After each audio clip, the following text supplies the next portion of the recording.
Michael last night for the first time at a party, and it's unusual for me to run into people who have been in the game industry longer than I have, but it happens on occasion. I was Please, fairly impressed. Do not hold that against me, please.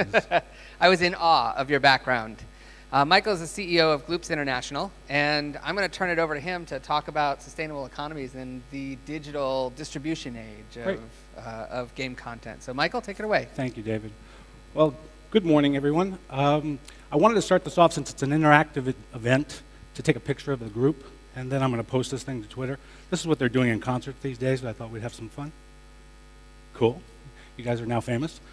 I'm curious to see how many people are from in and around Asia at today's event. From Asia? Okay. North America? Oh, I see the Kabam guys right here. Okay. What about Europe? South America? Okay, is there anybody from Greenland here? Okay, well, we have a sense of humor.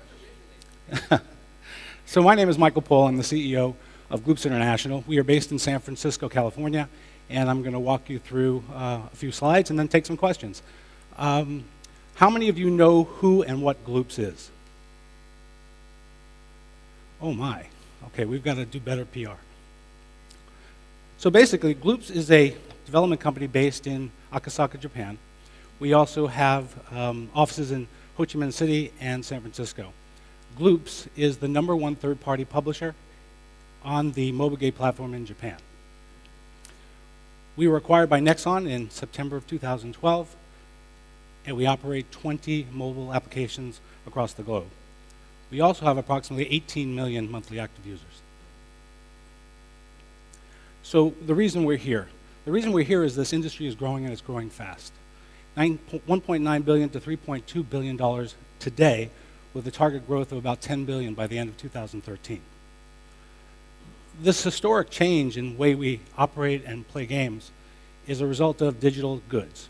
I come from a traditional packaged good business, and for us, this is an interesting opportunity for us to basically grow our business and have some extraordinary results, but not having to have any packaged goods. 50% of the market, as you all know, is right here in Asia. So this is what I wanted to come and talk about a little bit. The industry is in transition. Console gaming is like the movie business. For those of you who have been in the console space, anybody from the console space? Great. So basically, big budgets, long development cycles, inventory risk, you package it, you ship it, and you cross your fingers.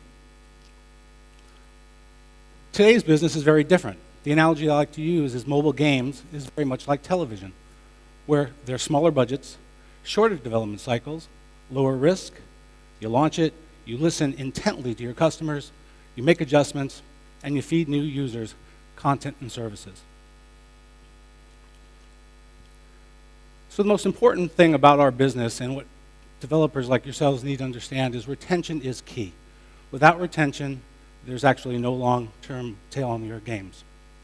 Choose your category and genre carefully, reward your players early, establish a rhythm to your gameplay, content becoming key, and keep in mind, best games win.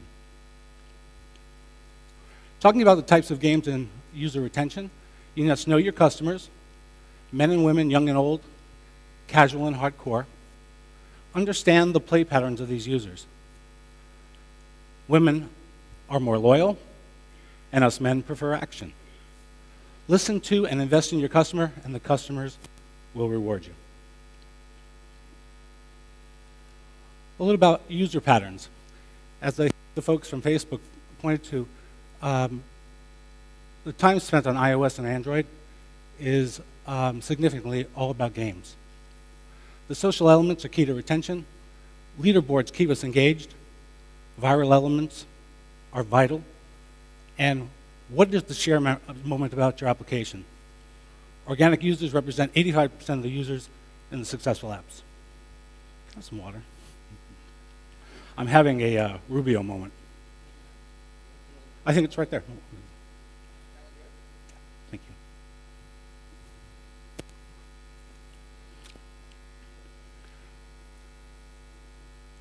So the competition is fierce. The more choices we have, obviously, the more competition we have. discovery is becoming much more difficult. And to that end, we're trying to do our best in obtaining some terrific content to apply to our games. But more devices mean more opportunity.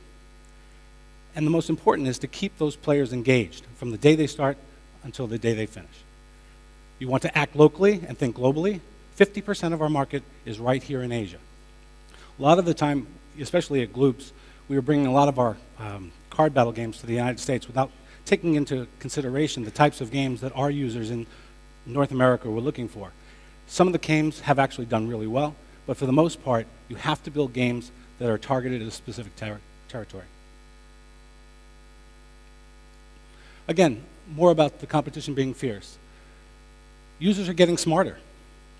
Users stick with products that they enjoy and they like to play. The length of time with products is increasing, as we talked about earlier with Facebook, and bad products are identified quickly. If someone doesn't like your application and isn't enjoying the experience, they're not going to stay very long. Worth repeating, the best games win.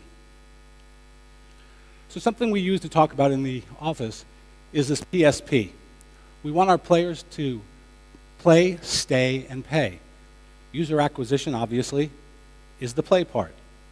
The ability to retain them is the stay part, and pay is the monetization.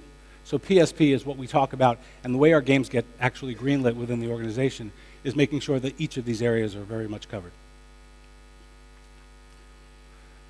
So what have we learned? Quality products are the most important thing we can do to compete in the marketplace. The games from yesteryear, from just 6, 9, 12 months ago, and development budgets of $250,000 to $500,000 are basically not going to suffice. The types of games that are actually going to win in this new market are games that have high production values, are wonderfully designed, and deliver above and beyond the expectation of the player. You have to know your customer. Who are you selling to before you can do anything else? You must know their tendencies, you must give them what they want, and that's not necessarily what we think they want. You have to listen to your customers. You want easy to play and difficult to master. That's something from the old console days. You want someone to be able to get into your game quickly. You want them to be able to enjoy that experience and want to share that experience. And then you're going to kind of level it up as the game progresses. This is the way you keep people's attention. This is the way you keep people engaged. Push notifications, obviously, it's what it's all about. You want friends to be able to share their activities, their progress with other friends. And leaderboards, status and recognition. No better way to keep players engaged than actually taunting their buddies and their friends.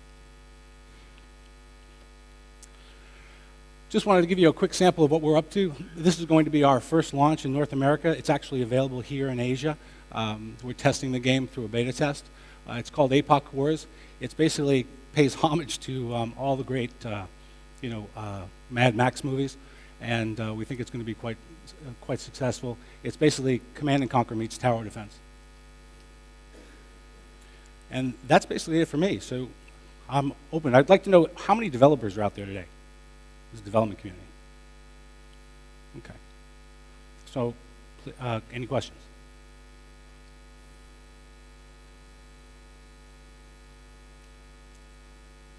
Okay. Thank you, guys. Thank you, Michael. There were no questions at all? So maybe Everybody knows all they need to know about the market for mobile games in the US? They're doing better than I am. Are you specifically involved in mid-core games? Do you have any particular genres that you're looking to partner with people on? Well, we really like what Supercell has done. Phenomenally successful. Kind of the play patterns of what they're doing, kind of an established genre, what they've done with Heyday, and have kind of moved that experience and talent over to Clash of Clans. We think that allowing people to build and retain their different bases and so forth, while then building up their armors to go after people. Epoch Wars is sort of a game that's basically more action-oriented than resource management. So we think that kind of dialing up the action will basically kind of bring about maybe a more hardcore, mid-core user. Awesome. Oh, we have one more question down here. Let me bring you the microphone. Hey, I made it down the stairs without falling. That's the first.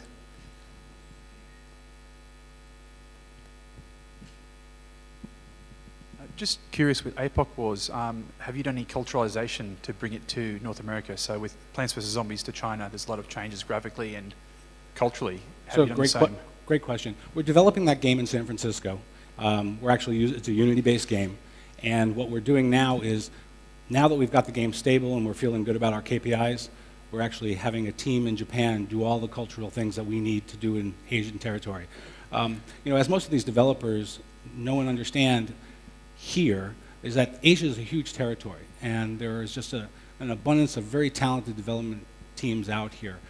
What the US teams don't realize is 50% of all the revenue in the world is all generated here in Asia. And as a result of that, they need to really think about how to monetize their games here. The biggest challenge, and I know some of the folks at Supercell and Gray Area and a number of those other companies have tried to bring their games to Asia without the right partners, without the right cultural changes. It's going to be incredibly difficult to monetize in this business. As most of you know, in Asia, especially in Japan, you have two primary platforms. One is GRI and one is Mobage. We are exclusively on Mobage, which is DNA's platform. So understanding those platforms, those KPIs, the SDKs associated with those, and then making the necessary changes in the cultural parts of the game. You can't just slap or localize it. You have to really listen and look at what the different territories are looking for. Do you have advice for developers here in Asia that are trying to bring their games to the US or to Europe, and how they can be effective at that? What are some of the challenges that they face? So, since our acquisition by Nexon in September, we've actually really stepped up our M&A and business development activities. So we are looking for teams of people that actually build game with some context and sensibilities for the US market, but also partnering with our teams in Japan and Korea and in China to take advantage of those markets as well. So it's a really interesting time. So if there are developers that are out there, while we don't offer up the sort of services that Kabam has done, and we don't have the name recognition as Facebook, we do have a very significant audience. 18 million users every month, with 20 games actually running live right now in Japan. Any other questions for Michael? All right, thank you very much. Thanks, guys.